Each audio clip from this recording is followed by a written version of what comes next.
PUBG Mobile'da keyingi Turo 2 versiyasidagi 5 ta muhim o'zgarishlar. Birinchisi, yangi rejimimiz o'simliklarga oid bo'ladi. Erangilda bahaybat daraxt paydo bo'ladi.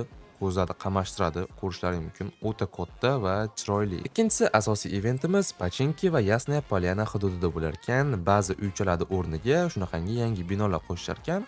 Hozircha ko'rinishi juda zo'r emas. Uchinchisi, yangi rejimimizda maxsus transportda bu Chayon. Chayonni surnay orqali chaqira olamiz, unga 2 kishi chiqa oladi va 2 xil hujum qilishi mumkin.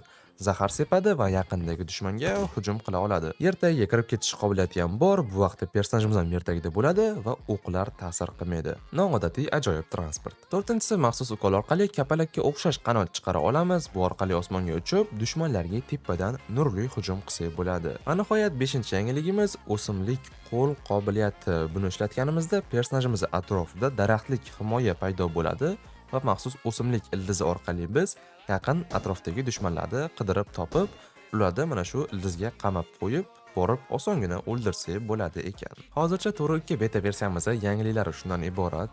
Tez orada yana yangiliklar qo'shilsa albatta video qilamiz. Yangiliklar sizga yoqdimi yoki yo'q, izohlarda o'z fikringizni yozib qoldiring.